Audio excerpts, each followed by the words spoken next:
Alright, in this video, I want to take a look at the local elections that were held in the United Kingdom this week. We had some very interesting results. Now, these elections are held every year on a 4-year kind of period, and these elections were held to elect the councils and the municipal executives that were elected previously in 2021. So every year in the UK, there are local elections in different parts of the country, and these are the elections that were last held 4 years ago in 2021. So next year, of course, will be the 2026 local elections, which will be a repeat of what happened in 2022. And so these elections are very different. You have parts of the country that are voting. In this election, we had a lot of rural parts of Middle England, some in the south, some in the north. But then, of course, next year we will have Scotland and I believe Wales up for election. So these are very different depending on the year. There's different parts of the country. And so they're not a perfect gauge of what the actual national politics is going to be. But nonetheless, they're seen as an important bellwether in British politics. And that is what this election was mainly focused on.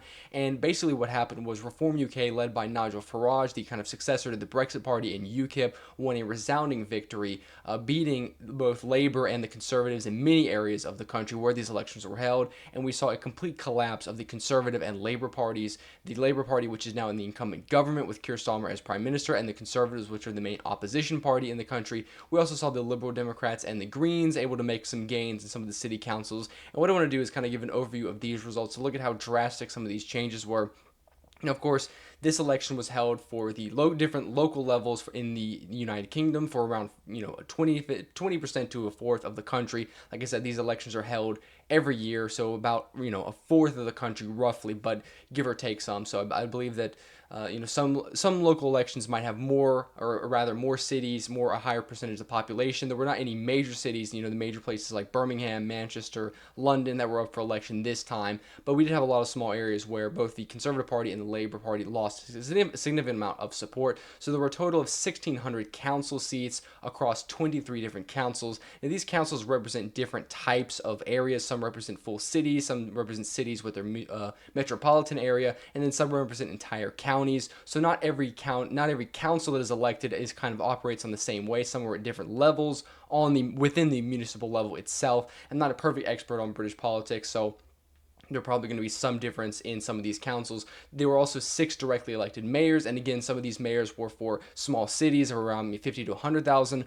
whereas some of the mayors were for entire counties, entire kind of regions, if you will. And so even though they're called a mayor, they're somewhat more of a governor in a sense. They represent maybe 500,000 to 1,000,000 people. But of course, I will take a look at these results. And now, what also was happening? There was also a by-election for a member of parliament. There was a member of parliament from the Labour Party which got into trouble for, I believe, assaulting or attacking one of his own constituents, ended up resigning, and that triggered a by-election. Now, in the US and in the UK, when a member of parliament or a member of Congress resigns, that triggers a special election or a by-election for that specific seat, which is held.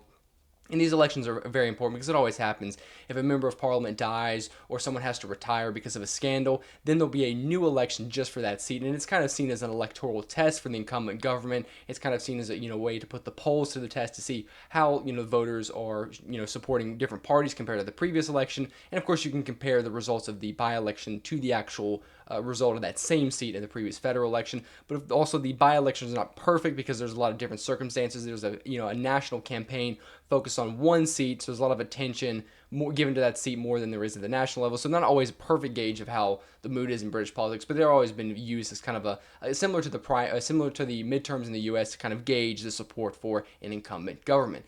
Now, first, I want to take a look at this by-election result for Runcorn and Hellsby. That was the constituency, and this was a Labour stronghold seat. This was a seat that the Labour Party won 52.9% of the vote. I mean, very safe. In the previous election last year, when Keir Starmer won a huge landslide victory with his Labour Party. And as we can see, this result was very close, but nonetheless a victory for Reform UK. Their candidate, Sarah Pochin, was able to come in first place with only 6 votes, but did end up winning enough to, of course, take the seat away from Labour Party. And what is so significant about this is that this is one of Labour's, not their most safest seat, but this is in the top kind of 50 of their most safest seats. And if Reform UK is able to beat Labour Party here, this means that in a lot of the seats that are less safe than this, the Labour Party is in deep danger of losing. And this shows that the collapse of the Labour Party in the polls and Keir Starmer's personal popularity means that they as a party are in deep trouble. This is a seat, like I said, they won 52%, and Reform UK only got 18%, coming second place when they had the federal elections. Reform UK in this by-election went up 20 points, going from 18% to 38%, and the Labour Party collapsed around 14 going from 52 to 38% of the vote. So it was a close election, but this should not have been a close seat because this is a labor stronghold. This is a seat they reliably won in the general election. And as I said, this is only one seat. It's not going to change the balance of power in the House of Commons. Reform UK is going to get one more member. Labour's going to have one less. That doesn't really change anything, but what it does change is more what it signifies. If a federal election, a general election was held today, this shows that a lot of safe Labour seats would fall either to Reform UK, or maybe Reform UK would take enough votes for another party to come in. And this is definitely a bad sign for the Labour Party, even if Reform had gotten close to this, considering how the margins were in 2024 when this election was held. It would have been a victory for them. So they ended up winning by 6 votes, which I believe is one of the closest, if not the closest, by-election in modern or even, entire UK history of the elections in the United Kingdom. So very close election. They had to have, I believe, 2 recounts and went until 7 a.m. in the morning UK time until they actually finally called the results. And it was a big upset victory for Reform UK. The polls had put them in first place, so a lot of people had expected them to be able to win, but it was, of course, a major challenge for them to do it, but they ended up pulling it off in the end. Now, when we take a look at these 6 different mayoral elections that were held, of course, like I said, there were different levels. Some of these are mayors for smaller cities. Some of these are mayors for entire regions, counties, and you had a kind of mixed results. Now, in all these seats, or all of these mayoral elections, both the Conservatives and the Labour Party dropped in a lot of support. The Conservatives were able to win Cambridgeshire and Peterborough, which was one of their main targets. They were expected to win this, and Reform UK came in a close second place, around 5 points behind them. They had a bit of worry as the votes were being counted, but they ended up winning, and so this is one of the few victories for the Conservative Party throughout the night.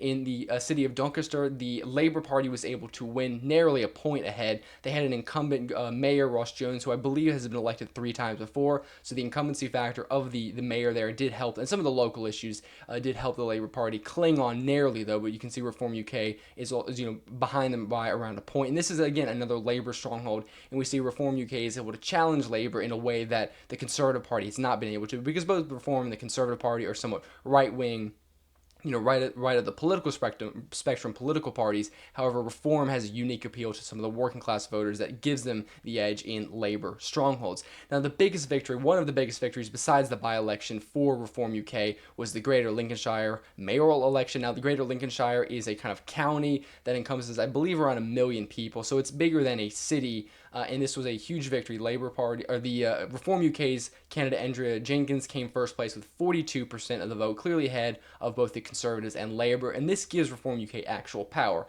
because they have five representatives in the UK House of Commons, but they're not part of the government or the opposition. They don't have much influence on lawmaking. But at this local victory, this means, for the Greater Lincolnshire region, they will now have executive power. Andrea Jenkins will have the ability to, to make local laws and to make changes on the local level, which will influence, of course, British politics. This will give the Reform UK a test, and also now that they're kind of building themselves at the local level, this can help them to kind of mobilize and build the party up from the ground up to help them in this region for the next federal election. So the Greater Lincolnshire mayoral election was a huge victory for Reform UK. You had another victory for the party, which was in Hull in East Yorkshire, another kind of county where Reform UK's candidate Luke Campbell was able to win with 35.8% of the vote, this time ahead of the Liberal Democrats. And so we see now there are 2 mayoralties where the Reform UK party is in power with a mayor. This gives them, executive party in these areas. And then we also had 2 other mayoralships that Labour Party was able to hold on to. Now, Reform UK was trying to win all of these, but of course they were not able to. Most of these were Labour strongholds. North Tyneside and the West of England were seats that the Labour Party was expected to win, but Reform and the Greens for West of England and Conservatives for North Tyneside had a decent shot in there. But as we can see, the Labour Party won, but very narrowly. Reform UK coming a close second in both by less than a point in North Tyneside and by a few points in the West of England. I believe West of England encompasses the city of Bristol, and that gave the Green Party a very strong showing, but they of course were not able to beat either Reform UK or the Labour Party, but they did come in a strong 3rd place with around 20% of the vote. Now, what I also want to take a look at is some of the city councils to give you an idea of what the change is. Now, what's very important to note is compared to Germany, the city councils in the United Kingdom are elected by first past the post, and for this reason, you can have some very weird numbers. If one party is, narrowly ahead in the popular vote, if they're ahead in all the individual districts, that means they can potentially win almost all of the seats, and that is why some of the city councils will go, 70, 80% for one party, even though that party might have only gotten 30, 35, 40% of the vote. If they win all the individual, direct mandate candidates or constituencies, they can win a huge majority on the city council. Now, in some of the more liberal areas in the southwest of England, such as Cornwall, the Liberal Democrats did very well. In some of the more upper middle class, places with the universities, Cambridgeshire and Oxfordshire, where the universities of Cambridge and Oxford are, you have a lot more middle class, more maybe progressive voters who are maybe to the left of the Conservatives. They are maybe somewhat centrist, but they're not labor, they're not working class, more socialist aligned voters, so they choose to vote for the Liberal Democrats. And we can see that in some of these places, including Cambridgeshire, the Lib Dems were able to increase their margin, in some places able to win an absolute majority. So in Cornwall, which is in the southwest, where I believe the Lib Dems have a few members of Parliament in the House of Commons, were able to increase significantly. But then in Cambridgeshire and some of the others, they were able to actually win complete control of the council. But if we take a look at a lot of these councils, such as Derbyshire, Durham, the Reform UK was able to win massively off of basically nowhere. In the previous election, they had very few seats, and in many of these councils, they hadn't even contested all the seats or contested the election at all. And so we can see the Reform UK, and for example, Derbyshire went from 0 to 42, winning an absolute majority in the city council. Now, Doncaster is the city where the Labour Party had been in power. They won the mayorship, but the Reform UK was actually able to take over the city council. And so here we're going to have an instance where Reform UK has leverage. They don't control the mayoralship, but they do have a clear majority, almost a super majority on the Doncaster City Council. And this means there's going to be, almost have to be cooperation between Reform UK and the Labour mayor, which is going to give Reform UK some leverage, even in places where they're not in power. Durham is a very important county, not necessarily important, but it was very significant in that this was one of the few areas where the Labour Party was defending, a stronghold. Labour didn't control this council, but they were the largest party by far. And if we take a look at this result, we can see that the Labour Party was almost completely wiped out. They went from, I believe, 53 seats, dropped 49, only to around 4 seats. And so this was a huge disaster for the Labour Party in one of the few areas they were defending. Most of these cities and seats and areas are in more of the rural, conservative middle England, and so the Conservative Party was defending, but Durham was one of the places where the Labour Party had a lot of seats, had a lot of influence, and they almost completely got replaced by Reform UK, which gained 61 seats, taking over the city council completely. Once again, the Liberal Democrats did very well in a lot of areas. The Reform UK did take some of the right-wing voters from Conservatives and some of the more, working-class, Brexit-supporting Labour voters, and that did allow the Liberal Democrats to come through and win in some areas. So we can see Gloucestershire and Herefordshire, the Lib Dems were able to become the largest party, although not taking control of the council. They do not have a lot of leverage and power in these areas. But once again, there's a lot of areas where Reform UK just completely dominated. In Kent, Lancashire, Lincolnshire, where they won the mayoralship, they won absolute majorities in these city councils, which will give them huge power because when they control the mayor and the city council, they basically have no one to stop them. They'll have complete control on the local level in some of these areas. Once again, Oxfordshire went for the Liberal Democrats. Reform UK didn't do too well here, but a lot of these areas, Reform UK was able to increase their vote significantly. If we look at Staffordshire, we can see the extent of the collapse of the Conservatives Party. I mean, almost a complete shift around 45, 50 seats from the Conservatives directly to Reform UK. So we saw in the last election in Staffordshire, the Conservatives had 53 seats, and they dropped down to 10, only winning, lost 43 seats, dropping only down to 10, and Reform UK gained 49 off the bat, winning an absolute majority. So in a lot of these seats, basically the Conservatives lost almost all their support, and Reform UK took almost all of it. At least, the amount of seats they won. The popular vote numbers are going to be a bit different, but that's going to be it for the overall, some of the city councils. Some were more important than others. They were different populations, and some were definitely more targets for certain parties to defend. If we take a look at the overall council seats, and these are the seats for every single council, we can see that the Conservatives lost 2/3 of the council seats they won in the last election. So in 2021, of these council seats that were up for election, they won around 900 to 1,000, and this time they only won 319. They lost 635. They lost 2/3 of their city council, county council seats, which is a huge disaster because the polls were expecting the Conservatives to lose 50%, half of their seats, but they ended up losing 2/3. The Labour Party, which once again did not defend as many, they did not have as many areas where they were defending, they also lost 2/3 of their seats, a huge disaster for both the opposition and the party of the government. The two main parties, completely suffered losses here, not just minor losses, but extinction level losses. The Conservative Party actually, I believe, lost every single council they were defending. I believe there were 19 councils that the Conservative Party had a majority in, and they did not win in any of those. They retained the largest party. They retained their position as the largest party in a few, but they did not retain a majority over any of the city councils they were defending, which is a huge disaster for the Conservative Party. And this means that if this election was held over the entirety of the United Kingdom, in many rural areas, the Conservative Party is, basically doomed, is basically in big trouble of being completely wiped out by Reform UK. The Liberal Democrats won 146 seats and actually won more than the Conservatives and the Labour Party at this election. And we see the momentum is definitely behind Reform UK, but the Greens and the Liberal Democrats are able to make some gains here and there. So this is an idea of the total number of results. We can see a huge increase for Reform, and then a just total collapse of the two traditional main parties. Now here we can take a look at the council control, and like I said, the Conservatives got completely wiped out in this election. Almost all of the county councils went from either Conservative or no overall control to different parties. Reform UK won, I believe, 10 councils. I believe they won, let's see, 1, 2, 3, 4, 6 county councils, 1 metropolitan council, and then 3 of the others. So a total of 10 councils were won completely by Reform UK. And this means that Reform UK has a majority. No overall control means no party has a majority, but one party might be the largest. So Reform UK won 10 counties where they have an absolute majority. And I believe there's another 3 or 4 where they are the largest party but fall short of a majority. And you can just take a look at this and see that the Conservative Party was previously holding 19 of these 23 councils, and they did not retain their majority in any of them. The Labour Party was holding 1, and they lost that one as well. So, this is a complete disaster for both the Labour Party and Conservative Party, any way you look at it.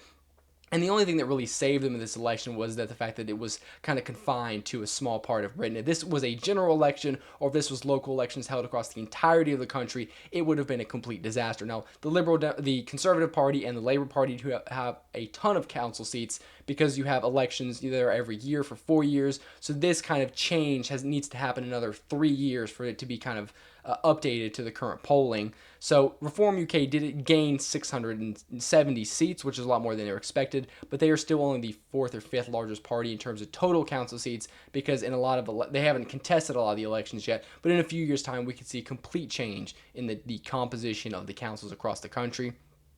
And if we take a look at the popular vote, we can see the Reform UK won around 30%. The Liberal Democrats the Labour Party came second with around 20% of the vote, followed by the Lib Dems at 17% and the Conservative Party at 15%. Now, this is a very interesting result because the Conservatives at 15% is a disaster here. This is an area they should be doing a lot better, and they're also in the opposition. They should be growing off of the anger towards Keir Starmer's the government. They usually opposition parties. The main opposition party performs well after a new party takes power, but this is clearly not the case, and this spells a disastrous result for the Conservatives. The Liberal Democrats are not being, not as dominant and as powerful as Reform UK, but they're able to assert themselves and make a lot of gains in this election. And, if a general election was held today, it is very likely we would see a split parliament. The polls show Reform UK as the largest party, followed by kind of the Conservatives and Labour all in neck and neck. And so it's possible that either Labour, the Conservatives, or Reform could get a majority or a minority. The composition of the UK parliament is somewhat hard to decide, to kind of predict because of first past the post. But this election is a kind of a test, kind of a foreshadowing what might happen, at least the way the voters feel. And we can definitely see, the overall, the generalization of it is that Reform UK is surging. They were surging in the polls, and they have surged in their actual support in the country. There are some areas in London and Scotland that they do not do as well in, and so of course, if a general election was held, the Conservatives and the Labour Party are still going to have areas they can rely on for support. But this is definitely not good news for either of them, and then great news for Reform UK and Nigel Farage. And of course, we will have to do some more videos as we go throughout the year about the polling once we get past some of the other big elections that are happening. I believe next year is Scotland and Wales, and so that will be another test for these various parties, particularly between the Labour Party and the Liberal Democrats and the SNP in Scotland, to kind of see who can win the seats in some of the areas around Glasgow and Edinburgh. But once we get there, we will of course do some more videos, and then this will kind of give us an idea of what we can expect the next federal election that will happen, I believe, in 2029. All right, so that's going to be it for this video. I just want to give everyone an update. But tomorrow I will do a video on the first round of the Romanian presidential elections. And after that, I'll focus on looking at the Polish presidential elections. But that's going to be it for this video. I hope you all liked it. If you do, please like, share, subscribe, and I'll see you all in the next one. Thank you all for watching.